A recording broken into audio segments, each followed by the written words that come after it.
Hello everyone, welcome back to the new lecture session. Today we'll be dealing with molecular biology and a simple topic of molecular biology, that is nucleic acids. So let's begin. जो points हमें इस topic में cover करने हैं वो है historical perspective, okay, that is related to nucleic acid, DNA as the carrier of genetic information, Griffith's Hershey Chase, Avery McLeod and McCarthy's experiment. तो ये सारे टॉपिक्स हम इन डिटेल आज देखने वाले हैं. न्यूक्लिक एसिड डीएनए ही है, जिनको नहीं पता मैं बता दूं. हम जब डीएनए का फुल फॉर्म देखते हैं तब हमें पता है, हम कहते हैं डीऑक्सीराइबोन्यूक्लिक एसिड, ऐसा कहते हैं. तो न्यूक्लिक एसिड उसके एंड में आता है. सो न्यूक्लिक एसिड डीएनए के लिए ही यूज किया जाता है. ओके, सो न्यूक्लिक एसिड जब हम कहते हैं तो आरएनए और डीएनए हम दोनों को कंसिडर करते हैं. चलिए आगे बढ़ते हैं. सो फर्स्ट ऑफ ऑल हम देखेंगे डेफिनेशन ऑफ मॉलिक्यूलर बायोलॉजी. जैसे कि हम न्यूक्लिक एसिड ये मॉलिक्यूलर बायोलॉजी के अंडर ही पढ़ रहे हैं. सो फर्स्ट ऑफ ऑल हम देखेंगे डेफिनेशन क्या है मॉलिक्यूलर बायोलॉजी की. So molecular biology is the branch of biological science that helps to understand and explain the biological processes in terms of molecular interactions. So यहाँ हम देख सकते हैं इसका definition. Molecular biology basically biological science का ही branch है and ये हमें मदद करता है और ये explain करता है ये subject biological processes को in terms of molecular interactions. ठीक है, तो हम बायोलॉजी पढ़ते हैं, हम बॉडी के पार्ट्स के बारे में पढ़ते हैं, हम सारे सेल्स के एक्शंस के बारे में पढ़ते हैं, लेकिन सेलुलर लेवल में सेल्स के अंदर जो मॉलिक्यूलर इंटरैक्शंस होता है उसे हम मॉलिक्यूलर बायोलॉजी में पढ़ते हैं. ओके, एक बायोलॉजिकल सिस्टम के अंदर जो मॉलिक्यूल्स का इंटरैक्शन होता है, यानी कि जो केमिस्ट्री है हमारे बॉडी के अंदर, ठीक है, उसकी स्टडी जब हम डिटेल में करते हैं तो वो मॉलिक्यूलर बायोलॉजी के अंडर आता है. वो केमिस्ट्री क्या है वो हमें धीरे धीरे इस लेक्चर में पता चलेगा. So it can be also defined as biochemistry of the genes and their products. तो molecular biology में basically हम genes की biochemistry यानी कि DNA उसकी biochemistry और उसके products, genes के जो products बनते हैं उसके बारे में पढ़ते हैं. Study of biology at the molecular level. तो इनमें से हम कुछ भी कह सकते हैं molecular biology के बारे में. ओके, चलिए नेक्स्ट देखते हैं. सो फ्रेंड्स, हम हिस्टोरिकल पर्सपेक्टिव देखेंगे. हिस्टोरिकल पर्सपेक्टिव का मतलब है कि पहले साइंटिस्ट कौन से साइंटिस्ट थे जिन्होंने ये एफर्ट्स लिया डीएनए के बारे में लर्न करने के लिए, या फिर किस तरह एक्सीडेंटली एक्सपेरिमेंटली उन्होंने डीएनए को एनकाउंटर किया, यानी कि डीएनए से उनकी मुलाकात कैसे हुई अगर हम कहें तो. Initially, molecular biology was learned as a part of biochemistry. So पहले molecular biology जो subject है उसको as a biochemistry का ही part consider किया जाता था, क्योंकि ये इतना vast नहीं था, क्योंकि discoveries नहीं हुई थी. It became an independent subject after discovery of DNA structure by Watson and Crick. तो जब वॉटसन एंड क्रिक ने 1953 में डीएनए के स्ट्रक्चर को डिस्कवर किया तब मॉलिक्यूलर बायोलॉजी को एक इंडिपेंडेंट एक इमेज मिली कि हाँ मॉलिक्यूलर बायोलॉजी भी कुछ एक ब्रांच है साइंस की, ये लोगों को पता चला. It help to clear the concepts of genes, their structures. So molecular biology basically क्या करता है, ये जीन से रिलेटेड कॉन्सेप्ट्स को क्लियर करता है, उनके स्ट्रक्चर्स, उनके organization, function, okay, and constitute the core of molecular biology. तो जब हम जीन्स के स्ट्रक्चर्स, ऑर्गेनाइजेशन, फंक्शंस के बारे में पढ़ते हैं तो ये ही मॉलिक्यूलर बायोलॉजी कहलाता है. The broader concept of gene function is popularly called as the central dogma. तो सेंट्रल डोग्मा हमें डायरेक्टली नेक्स्ट पेज पे मिलने वाला है. सेंट्रल डोग्मा ये आप लोगों के लिए एक नया टर्म हो सकता है जिसे हम बहुत ही डिटेल में समझने वाले हैं. ओके, तो जीन फंक्शन का जो ब्रॉडर कॉन्सेप्ट है वो कौन एक्सप्लेन करता है, एक टर्मिनोलॉजी एक्सप्लेन करता है जिसे हम सेंट्रल डोग्मा ऐसा कहते हैं. ओके, तो चलिए देखते हैं सेंट्रल डोग्मा क्या है exactly. So central dogma of molecular biology. Central dogma is simply DNA makes RNA. तो यहाँ बड़े ध्यान से आपको समझना होगा, ये काफी इजी है, ठीक है। DNA makes RNA, RNA makes proteins. Okay, DNA makes RNA and RNA makes proteins. The processes related to central dogma are replication, transcription and translation. तो ये replication, transcription, translation जो है ये इन डिटेल में हम आने वाले लेक्चर्स में पढ़ेंगे। अभी के लिए मैं आपको बता दूं, replication यानी कि DNA replication, ओके। तो DNA के जो कॉपीज बनेंगे, डीएनए की बहुत सारी कॉपीज बनती हैं, ओके, तो उसे हम रेप्लिकेशन कैसे कहते हैं। जैसे कि आप यहाँ पे देख सकते हैं, जो डायग्राम इमेज मैंने आपको प्रोवाइड किया हुआ है एक फ्लो चार्ट के फॉर्म में है। यहाँ आप देख सकते हैं डीएनए को ही जब बनाता है तो उसे हम रेप्लिकेशन कहते हैं। डीएनए जब एमआरएनए या आरएनए बनाता है तो उसे हम ट्रांसक्रिप्शन कहते हैं, ओके। आरएनए के स्टेप में आने के बाद जब फिर से डीएनए बन सकता है उसे हम रिवर्स ट्रांसक्रिप्शन कहते हैं। रिवर्स क्यों कह रहे हैं? क्योंकि बैक जा रहा है। आरएनए बन चुका था ट्रांसक्रिप्शन प्रोसेस से, अब आरएनए फिर से डीएनए बन रहा है, मतलब प्रोसेस रिवर्स हो रही है, इसलिए इसे रिवर्स ट्रांसक्रिप्शन कहते हैं। आरएनए प्रोटीन फॉर्मेशन होता है आरएनए का, तो उसे ट्रांसलेशन कहते हैं। तो रेप्लिकेशन, ट्रांसक्रिप्शन, ट्रांसलेशन का ये मीनिंग है, ठीक है। इन डिटेल में ये प्रोसेसेस काफी लंबी है जो हम आने वाले लेक्चर्स में कवर करेंगे, ओके। तो यहाँ आप एक डायग्राम के थ्रू से भी देख सकते हैं, डीएनए डबल स्ट्रैंडेड स्ट्रक्चर है, आरएनए सिंगल स्ट्रैंडेड स्ट्रक्चर है, और फाइनली ये बनाता है एक प्रोटीन, ओके। तो डीएनए से आरएनए फॉर्मेशन को हम कहते हैं ट्रांसक्रिप्शन, आप यहाँ पे भी देख सकते हैं, और आरएनए से प्रोटीन फॉर्मेशन कहलाता है translation, okay. So I hope ये आपको क्लियर है। एक काफी इजी कॉन्सेप्ट है, बस नाम बड़ा सुनाई देता है कि सेंट्रल डोगमा, पता नहीं क्या ही होगा, पर ऐसा नहीं है, ओके। ओके, तो चलिए एक्चुअल हिस्ट्री देखते हैं। डीएनए स्टडीज में किस किस का योगदान रहा है ना, किस किस का, कौन कौन से साइंटिस्ट थे जिनका कंट्रीब्यूशन रहा है डीएनए स्टडी करने के लिए। तो ये पूरी हिस्ट्री है कि कौन से ईयर में किन किन साइंटिस्ट ने डीएनए को पता करने की कोशिश की या जानने की कोशिश की। तो आप देख सकते हैं 1928 में ग्रिफिथ्स थे, उन्होंने discovered the phenomena of transformation in bacteria. 1934 में एम शेल्सिंगर हम कह सकते हैं। देन 1941 में GW बीडल, EL टैटम, इन्होंने काम किया डीएनए डिस्कवर करने के लिए, डीएनए की डिस्कवरी या फिर उस पर रिसर्च चल रही थी। 1944 में भी काम हुआ न्यूमोकोकस बैक्टीरिया पर, 1948 में भी, ओके। देन 1950 में, 1952, सो इस तरह से डिफरेंट ईयर्स में साइंटिस्ट लगे हुए थे। तो ये अगर आप हिस्ट्री देखेंगे तो इस तरह की हिस्ट्री है डीएनए स्टडीज की, ओके। चलिए अब हम देखते हैं नेक्स्ट, ओके। तो यहाँ हम देखने वाले हैं importance of molecular biology. So molecular biology का जो इम्पोर्टेंस है वो क्या है, क्यों मॉलिक्यूलर बायोलॉजी हमें स्टडी करना चाहिए। The functions performed by a cell can be described in chemical forms or chemical terms. अब कोई सेल है, मान लीजिए वो कैल्शियम रिलीज कर रहा है, okay.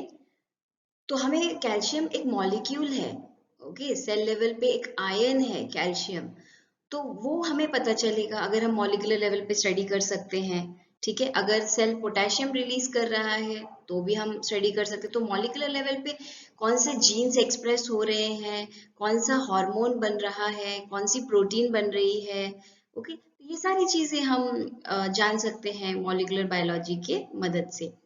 Suppose a cell makes red hair, देखिए यहाँ पे काफी इंटरेस्टिंग एक एग्जाम्पल की मदद से समझाया गया है।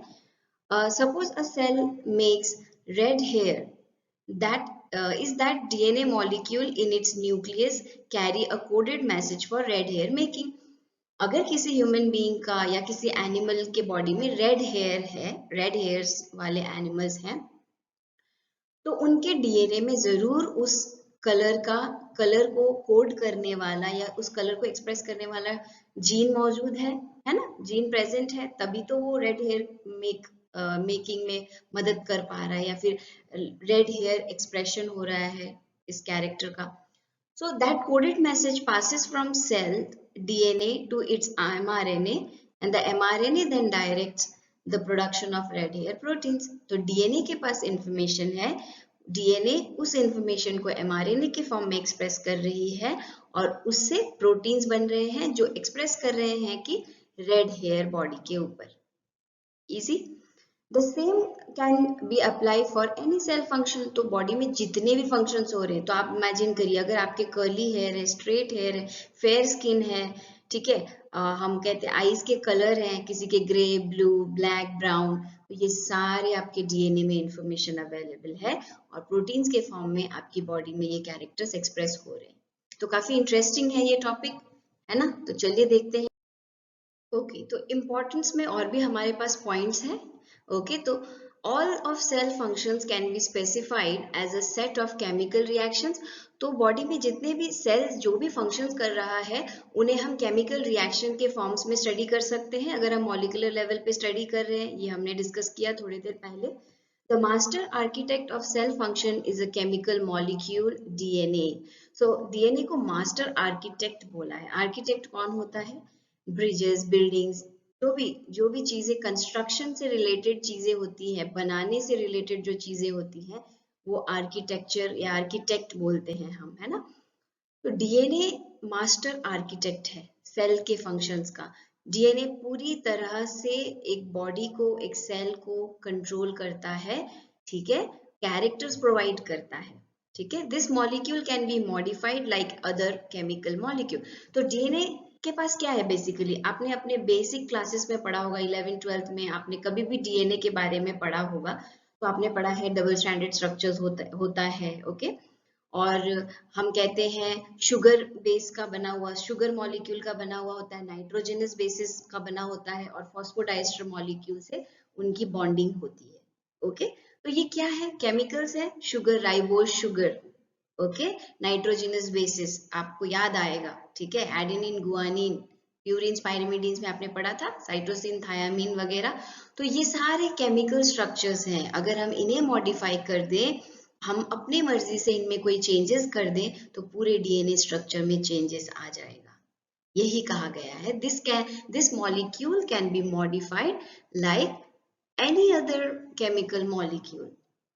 If that happens, अगर ऐसा हुआ, the functions performed by the cell are also changed. हमने डीएनए ऑर्डर देता है कि कौन से मॉलिक्यूल को एक्सप्रेस करना है एमआरएनए के फॉर्म में, कौन से प्रोटीन को एक्सप्रेस करना है, ये डीएनए बताता है. अगर मैंने डीएनए के सीक्वेंस को थोड़ा बदल दिया, केमिकल मॉडिफिकेशन कर दिया, तो जो डीएनए पहले जो इंफॉर्मेशन देता अब वो नहीं देगा, कुछ अलग इंफॉर्मेशन देगा प्रोटीन्स बनाने के लिए, है ना. आई होप आप समझ रहे हैं. तो फंक्शन जो परफॉर्म कर रहा है सेल वो भी बदल जाएगा. For these reasons, the development of molecular biology is regarded as one of the greatest revolutions in scientific history. इसलिए मॉलिकुलर बायोलॉजी को काफी महान या बड़ा रिवॉल्यूशन, चेंज बोला गया है साइंटिफिक हिस्ट्री में. अब सिंपल सा एग्जांपल, ज्यादा हाईफाई एग्जांपल मैं नहीं देने वाली. हाइब्रिड वैरायटीज जो हमारे मार्केट में अवेलेबल है, कुछ भी ले लीजिए, मेज ले लीजिए, टमेटोज ले लीजिए, पोटैटो, कुछ भी ले लीजिए, वीट ले लीजिए, जितने भी हमारे वेजिटेबल्स या ग्रेन्स हैं हाइब्रिड वैरायटीज के. कैसे हुए हाइब्रिड वैरायटीज के, उनके डीएनए में चेंजेस किया गया, यानी कि मॉलिक्यूलर लेवल पे चेंजेस किया गया. जब आप मॉलिक्यूलर लेवल पे चेंजेस करते हैं तो मॉलिक्यूलर बायोलॉजी पढ़ना ही पड़ेगा, मॉलिक्यूलर बायोलॉजी देखना ही पड़ेगा. ओके, चलिए नेक्स्ट देखते हैं. Scope of molecular biology. Scope क्या है मॉलिक्यूलर बायोलॉजी की, इतनी बात तो हम डिस्कस करते हुए आगे, अब तक तो आपको आइडिया हो गया है कि मॉलिक्यूलर बायोलॉजी का स्कोप क्या है. So molecular biology gave birth to genomics, in silico biology, system biology, integrative biology, ये सारे अलग अलग टर्म्स हैं, आप कॉमा कंसिडर करिए. जैसे कि in silico biology, okay, then system biology, integrative biology, bioinformatics etcetera. Okay, genomics क्या है, the study of complete genome of an organism. इसे हम, इस ब्रांच को हम जीनोमिक्स कहते हैं. The study of functions of proteomes is called proteomics. Proteins के जो फंक्शंस है पूरे एक बॉडी में, पूरे प्रोटीन्स की स्टडी को अगर हम देखते हैं, फंक्शन को अगर हम स्टडी करते हैं तो उसे प्रोटियोमिक्स कहते हैं। The branch of molecular biology that studies the set of proteins expressed by genome of an organism. Protein कहाँ से आएगा? अभी अभी हमने देखा डीएनए प्रोटीन बनाता है, पहले एमआरएनए बनाता है, फिर प्रोटीन बनाता है। तो प्रोटियोमिक्स जीनोमिक्स के ऊपर डिपेंडेंट है। क्या आप मानते हैं? मानना ही पड़ेगा आपको।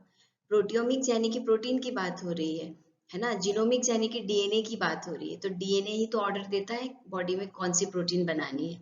इसलिए यहाँ पे कहा गया है set of proteins expressed by genome of an organism. Okay, a proteome is the entire set of proteins produced by a cell type. ठीक है, एक सेल के अंदर जो डीएनए कंटेंट है वो जितने भी प्रोटीन को एक्सप्रेस कर सकता है, उनकी स्टडी जब हम करते हैं उसे हम प्रोटियोमिक कहते हैं, proteomics. Okay, in silico biology, ये टर्म आप लोगों के लिए नया हो सकता है, इन सिलिको बायोलॉजी भी कहते हैं हम, in silico biology. So all biological investigations and analysis that are done via computers, silico कहा गया है, कंप्यूटर्स की मदद से हम बायोलॉजी, जब हम बायोलॉजी की स्टडी करते हैं, प्लांट्स हो, एनिमल्स हो, नेचर हो, कुछ भी हो, done on a computer.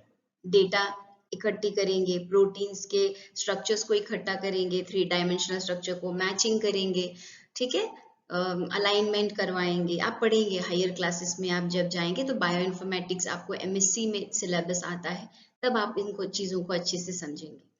So bioinformatics, the science of collecting and analyzing complex biological data such as genetic codes. So genetic codes होता है हर एक एनिमल ऑर्गेनिज्म का, ह्यूमन बॉडी में कितने जीन्स हैं, कितने प्रोटीन्स एक्सप्रेस होते हैं, इन सब का इंफॉर्मेशन स्टोर्ड है, अवेलेबल है कंप्यूटर, लैपटॉप, इंटरनेट में।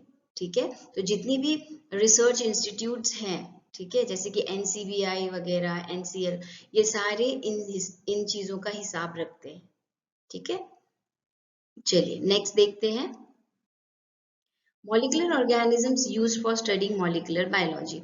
तो ऐसे नेचर के ऑर्गेनिजम्स जिनको मॉलिक्यूलर बायोलॉजी के स्टडी के लिए यूज किया गया, यानी कि उनकी बॉडी के अंदर जो डीएनए, आरएनए, प्रोटीन एक्सप्रेस हो रहे हैं, उन्हें बहुत ध्यान से स्टडी की गई और समझा गया। ओके, तो उनमें से आते हैं इशेरेशिया कोलाई, ई कोलाई, ठीक है, जो बैक्टीरियम है, सैकेरोमाइसिस सेरेविसी, ईस्ट जिसे हम कहते हैं फंगस है, साइजोसैकेरोमाइसिस पोम्बे एक फॉर्म है fungi, again next fungi, Caenorhabditis elegans एक नेमेटोड है, इसके ऊपर भी स्टडी हुई है, ड्रोसोफिला मेलेनोगेस्टर एक इंसेक्ट है, आर्थ्रोपोडा में आएगा, जेनोपस लेविस फ्रॉग है, मैमल में आता है, chicken, mouse and okay sorry, Xenopus laevis amphibian है, I am sorry for that, mouse mammal में आता है। Okay, chicken, mouse and humans, तो ये सारे मॉडल ऑर्गेनिजम्स रहे हैं मॉलिक्यूलर बायोलॉजी के स्टडी में।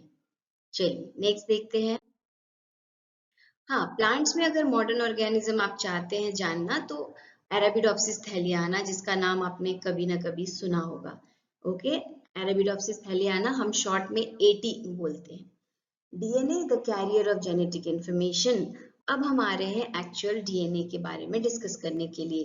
तो DNA carries information about structure, function and development of various characters of living organisms. Okay, it is responsible for transmission of genetic information from all characteristics of living organisms from parents to progeny. So parents to progeny में information pass on करने के लिए responsible कौन होते हैं? DNA. आपने class 11th 12th में, I think 12th में हेरिडिटी ऐसा पढ़ा था, है ना? तो हेरिडिटी, पेरेंट्स टू प्रोजेनी में जो ट्रांसफर होता है ना, जीन्स वगैरह वगैरह के बारे में आपने पढ़ा था। तो वो कोई और नहीं होता, डीएनए ही पास ऑन होता है। कैरेक्टरिस्टिक्स ऑफ जेनेटिक मटेरियल, एक XYZ सब्सटेंस मुझे मिला है एक्सपेरिमेंट करते करते लैब में, मुझे कंफर्म करना है कि क्या वो डीएनए है, क्या वो जेनेटिक मटेरियल है, उसके लिए कौन से क्राइटेरिया सेटिस्फाई होने चाहिए। ठीक है, तो उसमें सबसे पहला स्टोरेज ऑफ जेनेटिक इंफॉर्मेशन, तो उसने जेनेटिक इंफॉर्मेशन को स्टोर करना चाहिए। तो क्या वो मॉलिक्यूल XYZ जो मुझे मिला है उसमें जेनेटिक इंफॉर्मेशन है किसी भी ऑर्गेनिज्म की, किसी भी ऑर्गेनिज्म का हो सकता है। एक्यूरेट रेप्लिकेशन, क्या वो एग्जैक्ट रेप्लिकेशन फॉलो करता है? रेप्लिकेशन में ज्यादा गलतियां नहीं करनी चाहिए, आने वाले जनरेशन खराब निकलेंगे फिर, है ना, क्योंकि डीएनए ही तो सारे कैरेक्टर्स को होल्ड करता है। ठीक है, जो डीएनए पेरेंट के पास है उसी की अगर जेरोक्स कॉपी बनानी है तो वो सिमिलर होना चाहिए, 100% सिमिलर होना चाहिए, पर होता नहीं है, पर 99.9% तो सिमिलर होना ही चाहिए, इसलिए एक्यूरेट रेप्लिकेशन बोला गया है। ट्रांसक्रिप्शन करता है तो वो डीएनए, वो जेनेटिक मटेरियल है। केमिकल स्टेबिलिटी दिखाता है, ऑब्वियसली डीएनए को स्टेबल होना चाहिए। मान लीजिए हमारी बॉडी का डीएनए हर दिन बदल रहा है, जो केमिकल स्ट्रक्चर है मॉडिफिकेशन हो रहा है, तो आज हम मंकी है, कल हम स्नेक है, परसों हम फ्रॉग है, ऐसा तो नहीं पॉसिबल है। ठीक है, तो ह्यूमन बीइंग का जो डीएनए है वो ह्यूमन बीइंग की कैरेक्टर्स को कंटिन्यूअस एक्सप्रेस करने के लिए स्टेबल होना बहुत जरूरी है। अब बात निकल ही चुकी तो मैं आपको बता दूं कि स्टेबिलिटी के लिए ही डीएनए डबल स्ट्रैंडेड स्ट्रक्चर है, आरएनए स्टेबल स्ट्रक्चर नहीं है। आरएनए इसलिए सिंगल स्ट्रैंडेड है और वो स्टेबल नहीं है, डीएनए डबल स्ट्रैंडेड होने की वजह से स्टेबल है। इसलिए आप देख सकते हैं जो मैक्सिमम वायरसेस होती हैं उनका जेनेटिक मटेरियल आरएनए होता है, जो कि स्टेबल नहीं होता, हर एक दिन बदल सकता, हर 24 आवर्स में आरएनए की स्ट्रक्चर में मॉडिफिकेशन हो सकती है, और उनका वायरुलेंस यानी कि उनकी जो इन्फेक्शन रेट है वो घटती या बढ़ती रहती है। The best example is corona virus, जो हम देख सकते हैं। इसमें थोड़ा मॉडिफिकेशन हो गया तो उन्होंने बता दिया कि ओमिक्रॉन है, अलग अलग नाम दे दिया, है ना, इस तरह से होता है। तो आरएनए वायरस या फिर आरएनए जेनेटिक मटेरियल स्टेबल नहीं होता। हम ह्यूमन बीइंग इस चीज को अफोर्ड नहीं कर सकते, हमारे जेनेटिक मटेरियल को स्टेबल होना ही पड़ेगा। ठीक है, इसलिए डबल स्ट्रैंडेड को, डीएनए को ही नेचर ने डीएनए या जेनेटिक मटेरियल के फॉर्म में चुना है, इवोल्यूशन ने। ओके, चलिए नेक्स्ट है वेरिएशंस। तो वेरिएशंस भी आना चाहिए क्योंकि higher organism sexual reproduction show करते हैं, वहां वेरिएशन आता है। वेरिएशन से नेचर में, एनवायरनमेंट, चेंजिंग एनवायरनमेंट में एडेप्टेशन का रेट जो है वो बढ़ जाता है। ये कॉन्सेप्ट भी आपने कहीं ना कहीं 11th-12th में जरूर पढ़ा है। चलिए नेक्स्ट देखते हैं। ओके, तो अब इतनी सारी स्टोरी तो हमने सुन ली, अब चलिए बताइए कि how to prove that DNA और nucleic acid is the genetic material. मैंने आपको क्राइटेरिया बता दिया है कि जेनेटिक मटेरियल होने के लिए कौन से क्राइटेरिया चाहिए। तो साइंटिस्ट ने एक्सपेरिमेंट्स किए प्रूव करने के लिए, हमें प्रूव करके दिखाया है कि हाँ डीएनए ही जेनेटिक मटेरियल है। तो चलिए देखते हैं कैसे प्रूव किया है। सबसे पहला एक्सपेरिमेंट जो हम देखने वाले हैं वो है Griffiths experiment on bacterial transformation. चलिए ओके, तो यहाँ हम देख रहे हैं Griffiths experiment on bacterial transformation. ठीक है, तो पहला आप डायग्राम बड़े ध्यान से देख लीजिए, काफी इंटरेस्टिंग सा डायग्राम है। यहाँ पे आपको एक माउस दिख रहा है। ओके, हमारे पास बैक्टीरिया के दो स्ट्रेन्स हैं, एस और आर। इसके बारे में मैं आपको बाद में बताऊंगी कि एस क्या है और आर क्या है, पहले आप यहाँ पे देख लीजिए। तो एस स्ट्रेन वाले बैक्टीरिया को जब माउस में इंजेक्ट किया गया तो माउस को निमोनिया हो गया। ठीक है, याद रखिए एस वाला जो है वो निमोनिया कॉज करता है। आर वाले स्ट्रेन को जब माउस के बॉडी में इंजेक्ट किया गया तो उसने निमोनिया कॉज नहीं किया, माउस रिमेन्स हेल्दी। ठीक है, आई होप आपको समझ में आ रहा है, मैं यहाँ डिस्कस कर रही हूँ। ओके, आर स्ट्रेन से जब इंजेक्ट किया गया तो माउस हेल्दी रहे। हीट किल्ड एस, यानी कि एस को क्या किया, हीट ट्रीटमेंट दिया। एस वाले जो बैक्टीरिया थे, एस स्ट्रेन वाले बैक्टीरिया को हीट ट्रीटमेंट दिया गया ही और इंजेक्ट किया गया, माउस हेल्दी रहे। ओके, देन आर वाले को जब हीट किल्ड किया, लिविंग आर लिविंग थे, ठीक है, plus heat killed S cells. यहाँ पे ध्यान से समझिए, लिविंग आर स्ट्रेन बैक्टीरिया पर heat killed S cells. Okay, S strain वालों को हीट किल किया गया, आर को लिविंग इंजेक्ट किया गया, माउस कॉन्ट्रैक्ट्स न्यूमोनिया, माउस को फिर से न्यूमोनिया हो गया। यानी कि आप एक चीज ऑब्जर्व करिए कि एस आर के साथ अगर हीट किल्ड फॉर्म में भी आता है तो भी न्यूमोनिया कॉज करता है। ओके, तो इस कॉन्सेप्ट को वीडियो पॉज करके देखिए, रीड करिए और समझिए, फिर ही आगे बढ़ना। ठीक है, नहीं तो आगे का कुछ समझ नहीं आएगा। ठीक है, तो ये 4 केसेस हो गए।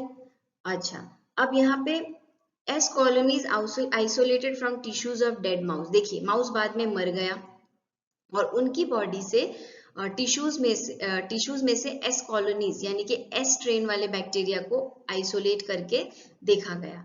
आर कॉलोनीज को भी आइसोलेट करके देखा गया, जो माउस हेल्दी रह गए थे उनमें से।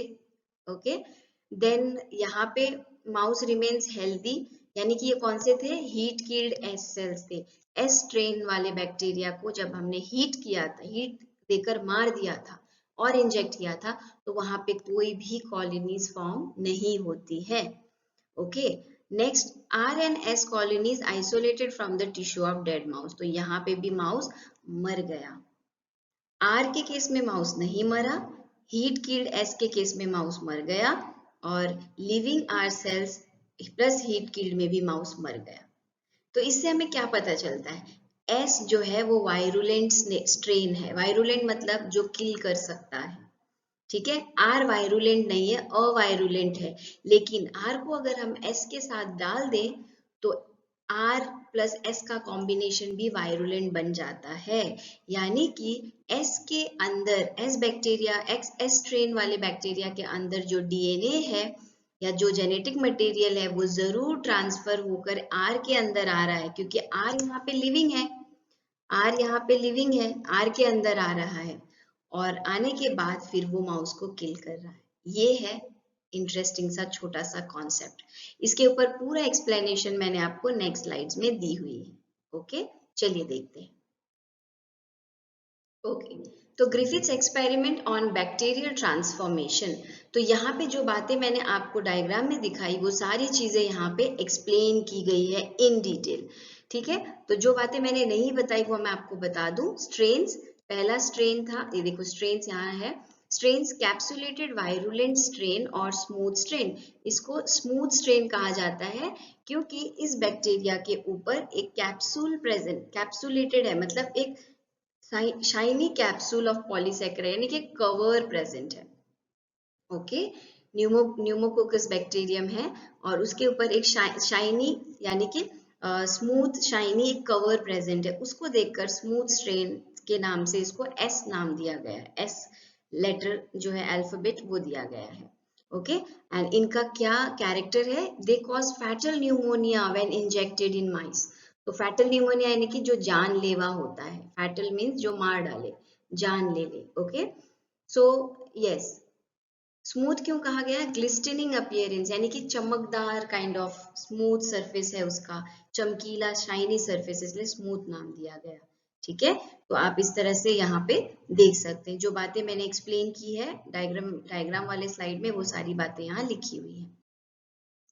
तो इसमें देखिए नॉन कैप्सुलेटेड अवायरुलेंट स्ट्रेन जो कि आर स्ट्रेन है। आपको पता है आर ने नहीं मारा, ठीक है, माउस को, क्योंकि दे लैक पॉलीसैकेराइड कैप्सूल, इनके पास कोई भी ग्लिस्टनिंग कैप पॉलीसैकेराइड नहीं है, इसके वजह से इसने इसे हम कह सकते हैं माउस को नहीं मारा।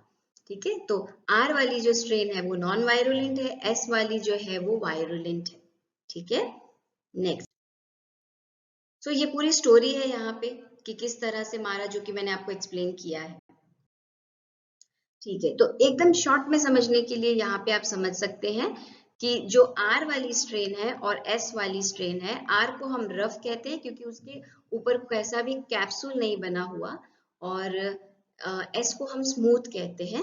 ओके, सो आर वाला जो रफ है उसके ऊपर कैप्सूल एब्सेंट होता है, स्मूथ में कैप्सूल प्रेजेंट होता है। आर स्ट्रेन जो है अवायरुलेंट है और एस वाला जो स्ट्रेन है वो वायरुलेंट है। देखिए इस तरह से अगर कॉलम फॉर्म में आप लिख के लर्न कर लेते हैं तो आपको कंफ्यूजन नहीं होगा, काफी आसान हो जाएगा। ठीक है, तो ग्रिफिथ क्या कंक्लूड करेंगे, ऑब्वियसली वो कहेंगे कि the presence of heat killed S bacteria cause transformation of some R transformation of something नहीं पता डीएनए है, तब नहीं पता था ना डीएनए है, into the bacteria into virulent capsulated S bacteria। तो R बैक्टीरिया को वायरुलेंट बना देता है, R तो बेचारा अवायरुलेंट था, उसको वायरुलेंट बना दिया, तो यही कंक्लूजन होगा, इसलिए माउस मर गया। आई होप आप सबको समझ आया है। चलिए नेक्स्ट देखते हैं। अब हम देखेंगे हर्शी एंड चेज का एक्सपेरिमेंट। इन्होंने भी अपने तरीके से एक्सप्लेन किया या फिर प्रूव किया कि डीएनए है या नहीं, और है तो कैसे। ओके, तो यहाँ उन्होंने बैक्टीरियोफाज इन्फेक्शन के थ्रू से दिखाया है। बैक्टीरियोफाज मतलब होता है वायरस। बैक्टीरियोफाज को आप स्प्लिट कर लीजिए। बैक्टीरियो मीन्स बैक्टीरिया, फाज मीन्स फैगी, खा जाने वाला। फैगी मतलब होता है टू एनगल्फ और टू ईट। ओके, सो यहाँ P32 लेबल डीएनए है किसके पास? बैक्टीरियोफाज के पास। P32 यानी कि फॉस्फोरस 32 रेडियो लेबल डीएनए। हमने क्या किया, एक बैक्टीरियोफाज लिया, हमने नहीं किया, हर्शी एंड चेज ने क्या किया, एक बैक्टीरियोफाज यानी कि एक वायरस को ले लिया, उसके डीएनए को फॉस्फोरस, रेडियो लेबल फॉस्फोरस से लेबल कर दिया। ठीक है, तो अब फॉस्फोरस कहाँ होता है डीएनए में? ये तो सबको पता है, फॉस्फोडाइस्टर बॉन्ड में होता है ना। तो फॉस्फोडाइस्टर बॉन्ड में वो रेडियो एक्टिव हो जाएगा फॉस्फोरस, इसका वायरस के डीएनए का। अब ये इन्फेक्ट किसको करेगा? बैक्टीरिया को। कोई भी एक रैंडम बैक्टीरिया, इकोलाई वगैरह ले लिया सपोज। अब ये अपना जो डीएनए है वायरस, वो बैक्टीरिया की बॉडी में इंजेक्ट करेगा क्योंकि उसे मारना है। ये होस्ट है बैक्टीरिया इस वायरस के लिए। ठीक है, तो जब देखा गया फाइनली जो वायरसेस बने बैक्टीरिया के सेल को, तो ये मार डालते हैं। आपने कहीं अगर इनके बारे में पढ़ा है, ये सेपरेट टॉपिक है कंप्लीटली। ये इन्हें मार डालता है बैक्टीरियल सेल को, और खुद का नंबर इंक्रीज करता है। ठीक है, बैक्टीरिया की मशीनरी को यूज करके अपना नंबर इंक्रीज करता है। और जब हमने देखा कि प्रोडक्ट जो बना वो रेडियो लेवल फास्फोरस का ही प्रोडक्ट बना। ठीक है, तो यहाँ हम कह सकते हैं रेडियो लेवल हमने डाला था डीएनए, और प्रोडक्ट में भी हमें रेडियो लेवल डीएनए मिला। ठीक है, फिर उन्होंने सेकंड क्या किया, रेडियो लेवल सल्फर डाला, सल्फर S35 रेडियो लेवल। अब सल्फर कहाँ प्रेजेंट रहेगा?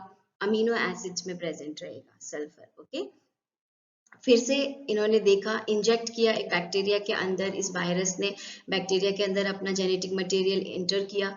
तो जब प्रोडक्ट बना तो वहां रेडियो लेवल सल्फर नहीं मिला। ओके, तो रेडियो लेवल सल्फर क्यों नहीं मिला? क्योंकि सल्फर तो प्रोटीन का पार्ट होता है, फॉस्फोरस तो डीएनए का पार्ट होता है। ओके, तो डीएनए ही तो जनरेशन टू जनरेशन में एक्सप्रेस होने वाली चीज है, प्रोटीन तो नहीं एक्सप्रेस होती है ना। मेरे पेरेंट्स से मेरे पास डीएनए आया है, और वो डीएनए डिसाइड करता है कि मेरी बॉडी में कौन सा प्रोटीन बनाना है। मैंने अपने पेरेंट्स से प्रोटीन्स नहीं लिए थे, आपने भी नहीं लिए थे, किसी ने नहीं लिए, हम बस डीएनए लेते हैं।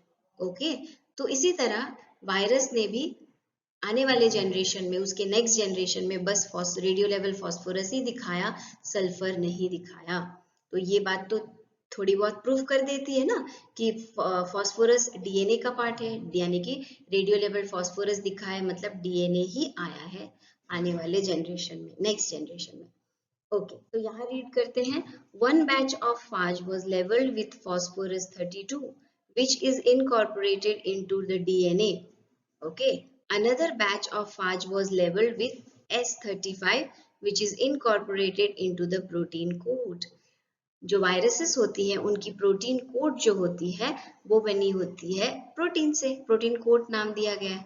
तो कोट जो है वायरसेस बाहर ही फेंक कर चले जाते हैं। ठीक है, ये वायरस का जो बॉडी है ना, ये प्रोटीन का बना हुआ है, और ये प्रोटीन अंदर नहीं जा पाता बैक्टीरिया की बॉडी में। जो जाता है वो बस डीएनए जाता है, उसका जेनेटिक मटेरियल जाता है वायरस का। Bacteria were infected with phage. The researchers were looking to identify if viral DNA or viral protein entered the host.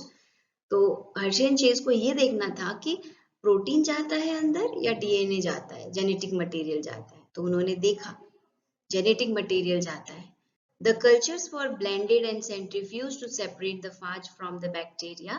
The centrifuge separated the lighter phage particles from the heavier bacterial cells.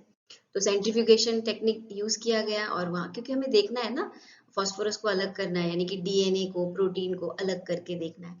तो bacteria infected with phage containing P32 labelled DNA produce P32 labelled फाज।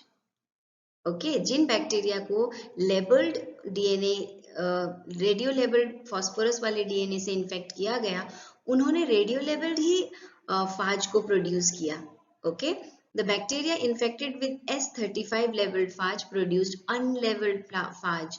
मतलब protein तो अंदर गया ही नहीं, protein code virus का, तो कैसे next generation में आएगा?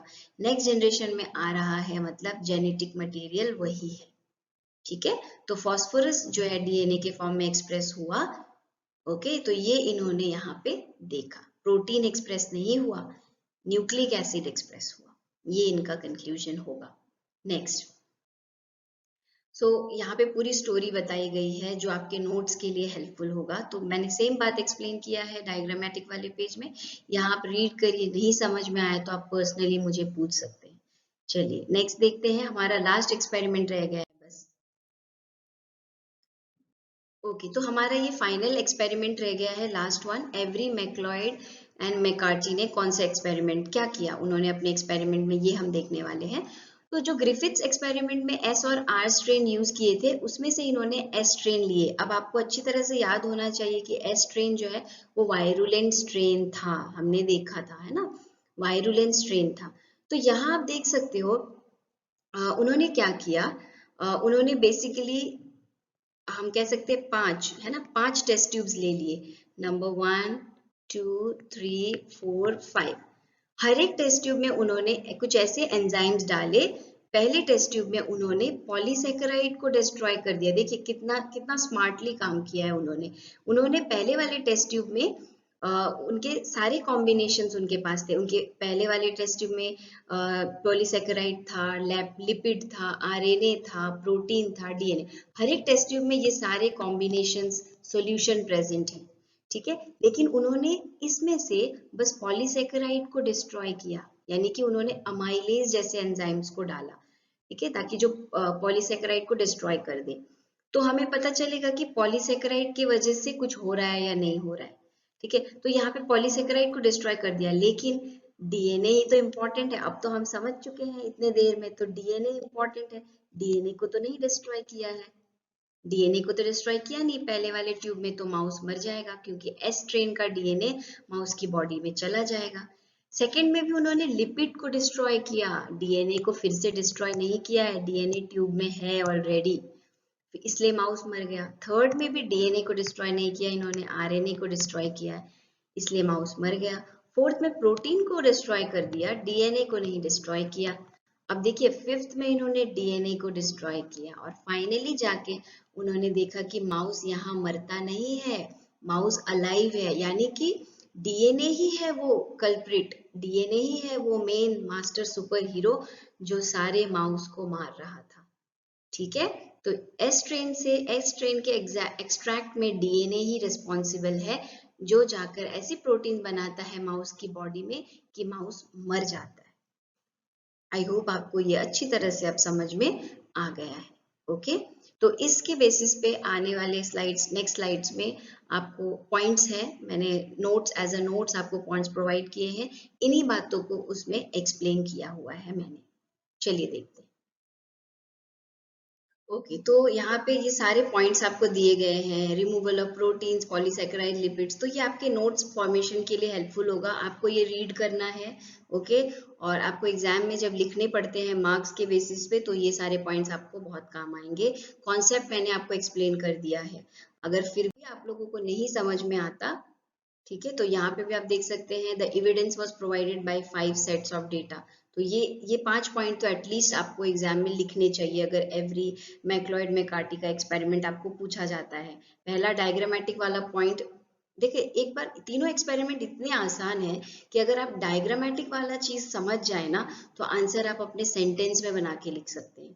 तो ये कोई बड़ा रॉकेट साइंस या डिफिकल्ट है, कितने बच्चों जैसी चीजें की है उन्होंने, कितनी स्मार्टली की है ना। कोई भी सोच सकता है, अगर अकेला बैठा खाली दिमाग में हम ऐसे सोच सकते हैं ना, तो बड़ा ही इंटरेस्टिंग तरीके से सोच के उन्होंने एक्सपेरिमेंट किया है, ओके। सो आई होप आप सबको ये समझ आए, इजी लगे, और आप एग्जाम्स में अच्छी तरह से इसको परफॉर्म कर सके। Thank you so much for listening, okay. Helpful रहे आपको ये वीडियो, और इसी तरह के वीडियो अब मॉलिक्यूलर बायोलॉजी में कंटिन्यूस में आने वाले यूनिट्स का भी पोर्शन मैं आप लोगों को पढ़ाने वाली हूँ, ओके। तो जुड़े रहिए इस चैनल के साथ, सब्सक्राइब करिए, लाइक करिए, अपने फ्रेंड्स लोगों के साथ शेयर करिए, दूर दूर तक शेयर करिए, ताकि सबको बेनिफिट हो, okay. Thank you so much. Bye bye.